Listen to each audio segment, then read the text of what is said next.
بسم الله الرحمن الرحيم. السلام علیکم ورحمۃ اللہ وبرکاتہ. بسم اللہ الرحمن الرحیم والصلاة والسلام علی سیدنا و مولانا محمد وعلی آلہ واصحابہ اجمعین، اما بعد. میرے محترم بھائیوں، دوستوں، بہنوں، بچوں، بچیوں اور تمام امت مسلمہ اور خاص طور پر اہل پاکستان، ہم سب کے لیے مبارک موقع ہے کہ اللہ تعالیٰ ہمیں رمضان کے استقبال کے لیے اللہ نے ہمیں مہلت دی، ہم زندہ ہیں، اور اللہ کرے کہ رمضان سب کو نصیب ہو. رمضان ایک خاص مہینہ ہے جو اللہ کی رحمتوں کو لینے کا ہے. اللہ تعالیٰ کا عرش پہلے آسمان پر آ جاتا ہے، جہنم کے دروازے بند کر دیے جاتے ہیں، جنت کے دروازے کھول دیے جاتے ہیں. یہ پہلے کسی امت کے لیے نہیں تھا. ان کا روزہ مشقت والا تھا، افطاری سے افطاری. ہمارا روزہ اس کے مقابلے میں بہت آسان ہے، سحری بھی افطاری بھی. ان کی نماز تراویح نہیں تھی، ہماری نماز تراویح ہے قرآن سننے کے لیے، قرآن کو زندہ رکھنے کے لیے. تو اللہ تعالیٰ کی طرف سے اعلان ہوتا ہے، 24 گھنٹے دن رات یہ اعلان ہوتا ہے، حل من مستغفر فاغفر له، حل من تائب فاتوب علیہ، حل من سائل فاعطیہ. یہ تین آوازیں 24 گھنٹے چلتی ہیں آسمانوں پر. کوئی ہے معافی مانگنے والا، میں اسے معاف کروں. کوئی ہے توبہ کرنے والا، میں اس کی توبہ کو قبول کروں. کوئی ہے مجھ سے مانگنے والا کہ میں اسے عطا کروں. اور پھر ایک فرشتہ اعلان کرتا ہے، یا باغ الخیر اقبل، اے نیکی کے چاہنے والے زور لگا، آگے بڑھا. اور دوسرا فرشتہ اعلان کرتا ہے، یا باغ الشر ادبر، اے گناہوں میں ڈوبے ہوئے انسان واپس آ جا، اللہ کی چھاؤں میں آ جا، اللہ کی رحمت میں آ جا، اللہ کی بخشش کی چادر میں اپنے آپ کو چھپا لے. اور اس میں فرض 70 فرض کے برابر ہو جاتا ہے، نفل فرض کے برابر ہو جاتا ہے. اور حضرت علی رضی اللہ تعالیٰ عنہ علیہ السلام کا فرمان ہے کہ کوئی شخص ایک فرض روزہ چھوڑ دے، پھر اس کی قضا میں قیامت تک نفلی روزے رکھتا رہے تو اس ایک فرض کو نہیں پہنچ سکتا. تو سارے دوستوں سے درخواست ہے کہ روزے کا اہتمام فرمائیں اور اللہ کی رحمت کو لوٹ لیں. اور میں ایک حدیث سناتا ہوں کہ میرے نبی نے کس طرح رمضان کا استقبال کیا. آپ ممبر پر تشریف لائے، خصوصی طور پر جمع کیا، یا جمعہ کا خطبہ تھا تو آپ خطبہ بیٹھ کے نہیں دیتے تھے، کھڑے ہو کے دیتے تھے. چونکہ آپ کا خطبہ مختصر ہوتا تھا تو آپ نے فرمایا، ماذا یستقبلکم وماذا تستقبلون، وہ کون آ رہا ہے. مفہوم ہے، لفظی ترجمانی مفہوم مدر. ہم نے کہا وہ کون آ رہا ہے اور تم کس کی طرف جا رہے ہو. سب یوں ہو گئے. پھر آپ نے کہا، ماذا یستقبلکم وماذا تستقبلون، وہ کون آ رہا ہے اور تم کس کی طرف جا رہے ہو. سارے صحابہ میں ہلچل مچ گئی. تیسری دفعہ، ماذا یستقبلکم وماذا تستقبلون، وہ کون آ رہا ہے، کس کی طرف جا رہے ہو. سارے پیچھے مڑ مڑ کے دیکھیں، پیچھے تو کوئی بھی نہیں. تو حضرت عمر رضی اللہ تعالیٰ عنہ کھڑے ہوئے علیہ السلام. انہوں نے فرمایا، یا رسول اللہ اوحی نزل، یا رسول اللہ کوئی وحی آئی ہے. آپ نے فرمایا، لا، کہ نہیں. اعدو حضر، اللہ نے آپ کو آنکھ دی ہے دیکھنے والی، تو کیا کوئی دشمن مدینے کی طرف آ رہا ہے اور آپ نے دیکھ لیا ہے اور وہ ہم پر حملہ کرنے آ رہا ہے، ہم تیاری کریں. آپ نے کہا، اللہ، نہیں، یہ بھی نہیں. تو انہوں نے پوچھا، بھائی یا رسول اللہ کون آ رہا ہے. تو آپ نے کہا، رمضان آ رہا ہے. سبحان اللہ. کیا خوبصورت انداز تھا متوجہ کرنے کا، عظمت بٹھانے کا، ہیبت بٹھانے کا رمضان آ رہا ہے۔ پھر آپ نے اس کے فضائل سنائے کہ اس میں جنت کے دروازے کھل جاتے ہیں، جہنم کے دروازے بند ہو جاتے ہیں، اور جنت کی حوریں اللہ سے دعا کرتی ہیں یا اللہ اس رمضان میں اپنے نیک بندوں میں ہمارے شوہر ہمارے لیے منتخب فرما اور ان کے ذریعے ہماری آنکھیں ٹھنڈی فرما۔ اور جہنم کے سارے دروازے بند ہو جاتے ہیں، شیطان قید ہو جاتا ہے۔ اور اس رمضان کا مطلب ہے جلنا، رمض یرمز، جلنا۔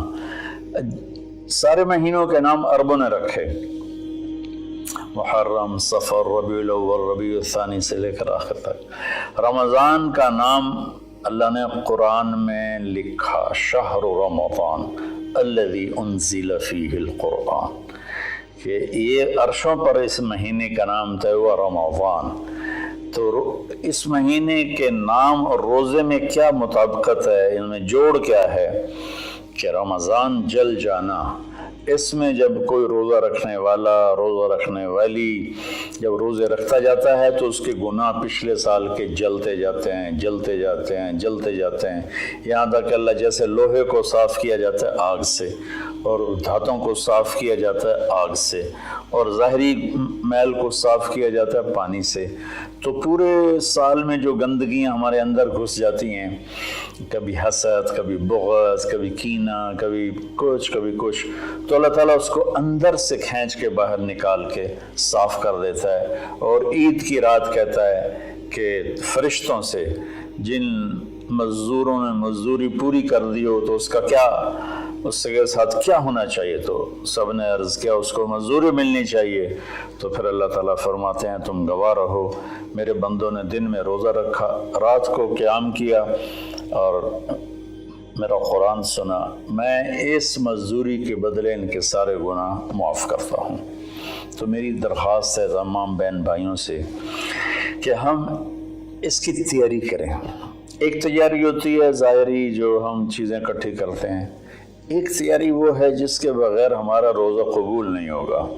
میرے نبی کا فرمان ہے 4 آدمی ایسے ہیں جن کی لیلۃ القدر میں بھی بخشش نہیں ہوتی تو رمضان کی باقی راتیں تو اس سے ادنا ہیں، کہ 4 اگر قسم کے گناہ، چاروں کسی میں ہوں یا ایک کسی میں ہو، بخشش نہ ہونے کا مطلب یہ ہے کہ اگر وہ توبہ نہیں کرے گا تو اس کا روزہ اس سے معافی نہیں دلا سکے گا۔ توبہ کرنے پر تو کفر معاف ہو جاتا ہے، توبہ کرنے پر تو شرک معاف ہو جاتا ہے، ہر بڑے سے بڑا گناہ معاف ہو جاتا ہے۔ اور اللہ کی رحمت کا بتاؤں، میرے نبی کا فرمان ہے ما اصر من استغفر وین عاد فی اليوم 70 مرۃ۔ چند دن پہلے ایک نوجوان نے مجھے فون کیا، مولانا بڑی توبہ کرتا ہوں پھر گناہ ہو جاتا ہے، 10-15 دن سے اوپر نہیں گزرتا ہے پھر گناہ ہو جاتا ہے، پھر توبہ کرتا ہوں تو یہ توبہ کا مذاق ہے، میری بخشش نہیں ہوگی۔ وہ دوڑ رونے لگا ٹیلی فون پر۔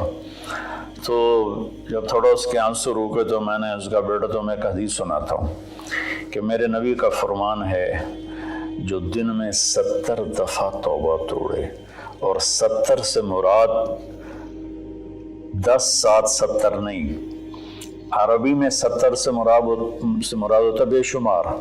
میرے نبی نے فرمایا کہ جو دن میں 70 دفعہ توبہ توڑے اور پھر توبہ کر لے سچے دل کے ساتھ، تو میرے رب کی نظروں میں وہ محبوب ہے، وہ اس کا پیارا ہے، چاہے وہ بار بار توبہ توڑتا ہے لیکن اس کے بعد وہ روتا ہے، معافی مانگتا ہے، اور آخری سانس تک اللہ نے توبہ کا دروازہ کھلا رکھا ہے۔ باب التوبۃ مفتوح ما لم یغرغر، جب تک گلے کا وہ گھنگرو بند نہیں ہوتا اس وقت تک اللہ تعالیٰ بندے کی توبہ کے لیے دروازہ کھول کے بیٹھا ہوتا ہے۔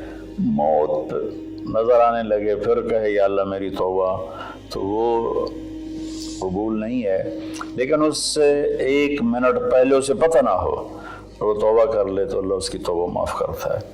میں ایک دفعہ جماعت میں گیا نواب شاہ، تو ایک گھر میں بڑے وڈیروں کو اکٹھا کیا، تو آخر میں توبہ کراتا ہوں، کہو یا اللہ میری توبہ، یا اللہ میری توبہ، یا اللہ میری توبہ۔ تو اس میں ایک وڈیرا صاحب تھے، بڑی بڑی مونچھیں تھیں، بڑا ہیوی ویٹ، ان کی آواز سب سے بلند تھی، یا اللہ میری توبہ، یا اللہ میری توبہ، یا اللہ میری، اور ساتھ رو رہے تھے زار و قطار۔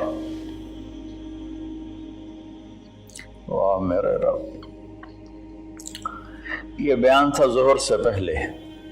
وہ گھر گئے ہیں اور رات کو ان کو ہارٹ اٹیک ہوا اور ان کا انتقال ہو گیا۔ ساری زندگی نافرمانی میں تھی۔ مجھے لوگوں نے بتایا کہ وہ بڑے کوئی اچھا زندگی کا رخ نہیں تھا، لیکن میں یقین سے کہتا ہوں کہ اس دن کی ان کی توبہ نے ان کو اللہ کی بارگاہ میں محبوب بنا دیا، مقرب بنا دیا۔ تو میں صرف 4 باتیں ہیں میرے بھائی بہنوں۔ ایک ہے مدمن خمر، جو مستقل شرابی ہو اور شراب کا عادی ہو، اس کی رمضان کے روزے سے بخشش نہیں ہوتی۔ عاق لوالدیہ، جو والدین کو پرزے کر دے۔ والدین کا اونچا بول کبھی کبھی بولا جاتا ہے، کبھی بدتمیزی ہو جاتی ہے، اس کو نافرمانی نہیں کہتے۔ جو اپنے والدین کے دل کے ٹکڑے آنکھ پھاڑنے کو کہتے ہیں۔ یہاں اللہ تعالیٰ نے، اللہ کے نبی نے نافرمانی کا لفظ استعمال نہیں کیا، بلکہ حقوق کا مطلب کسی چیز کو پھاڑ کے پرزے کر دینا۔ تو جو ماں باپ کو اتنا زخمی کرے کہ ان کی آہیں نکلیں، ان کے آنسو نکلیں، اس کی بھی بخشش نہیں ہوگی۔ تیسرا، جو قاطع الرحم، جو رشتہ داروں سے لڑتا رہتا ہو، کسی سے نہ بنا کے رکھے، نہ بھائی سے، نہ بہنوں سے، نہ چاچے سے، نہ مامے سے۔ ماں اور باپ کی طرف سے جتنے رشتے ہیں وہ رشتے ذوی الارحام کہلاتے ہیں۔ جو ان رشتوں کو توڑتا ہے اور ان سے لڑتا بھڑتا ہے، اپنے آپ کو سپیریئر سمجھتا ہے، یہ سب گند ہے، یہ سب ایسے ہیں، ایک اس کی بخشش نہیں ہوتی۔ اور چوتھا ہے المشاحن، جو دل میں کسی کے لیے بغض پالتا ہو، نفرت رکھتا ہو، حسد رکھتا ہو۔ المشاحن کا لفظ ان ساری چیزوں پر ہے۔ تو میرے بھائی بہنوں، اس میں جو چیز سب سے زیادہ عام ہے نا، وہ آخری ہے۔ ہر آدمی شرابی نہیں ہے، اللہ کا فضل ہے، کروڑوں مسلمانوں نے کبھی شراب کو دیکھا بھی نہیں ہے۔ ہر آدمی ماں باپ کا نافرمان نہیں ہے، ہر آدمی اپنے رشتہ داروں سے لڑا ہوا نہیں ہے، لیکن ہر آدمی اپنے دل میں کسی نہ کسی کا بغض پالے بیٹھا ہے، کسی نہ کسی کی نفرت لیے بیٹھا ہے، کسی نہ کسی کا حسد لیے بیٹھا ہے، کسی پر غصہ لیے بیٹھا ہے۔ یہ چونکہ انسان کی فطرت ہے کہ وہ منفی چیزوں کی طرف جلدی جاتا ہے، نیگیٹیویٹی کی طرف ایسے جاتا ہے جیسے پانی اوپر سے نیچے، اور پازیٹیو چیزوں کی طرف جانا مشکل ہوتا ہے جیسے نیچے سے اوپر جانا۔ تو اس میں پھر آدمی پھسل جاتا ہے۔ ایک اس ہمارے سوشل میڈیا نے اس طرح نفرت پھیلا دی ہے، جھوٹی باتیں کر کے، جھوٹے عنوان لگا کر۔ تو میری گزارش ہے سارے بہن بھائیوں سے، ہم رمضان کی تیاری کریں۔ کیا تیاری کریں؟ ہم اللہ نہ کرے کوئی شرابی ہو، کوئی ہے تو اللہ کے واسطے توبہ کر لے۔ اللہ نہ کرے کہ کوئی ماں باپ کا نافرمان ہو، ہیں بہت سے ہیں، کوئی ہیں تو وہ توبہ کر لیں۔ اللہ نہ کرے کوئی رشتہ داروں سے لڑتا رہتا ہو، کوئی ہے تو وہ توبہ کر لیں۔ میرا رب نہ کرے کہ ہمارے دلوں میں میل ہو، ہم اپنی میل کو صاف کر لیں۔ میرے نبی نے فرمایا کہ اے میرے بیٹے انس، میری ایک عظیم الشان سنت ہے، میں شارٹ کٹ کر کے بتا رہا ہوں، اگر تو اس پہ قابو پا گیا تو تو جنت میں میرا ساتھی بن جائے گا۔ اور وہ یہ ہے کہ اس دل کو پوری دنیا کے انسانوں کے کھوٹ سے پاک کر دے۔ لیس فی قلبک غش لأحد فافعل۔ تو اس آخری مضمون پر میں گزارش کرتا ہوں، اپنی بات بھی ختم کرتا ہوں، کہ ہم ایک دوسرے کو معاف کریں۔ چونکہ ہمارا ملک تقسیم ہے بہت سے طبقات میں، مذہب کے نام پر بھی بے شمار طبقات ہیں اور نفرت سے بھرے ہوئے ہیں، سیاست کے نام پر بے شمار طبقات ہیں، نفرت سے بھرے ہوئے ہیں، قوم کے نام پر، زبان کے نام پر، اور باہمی آپس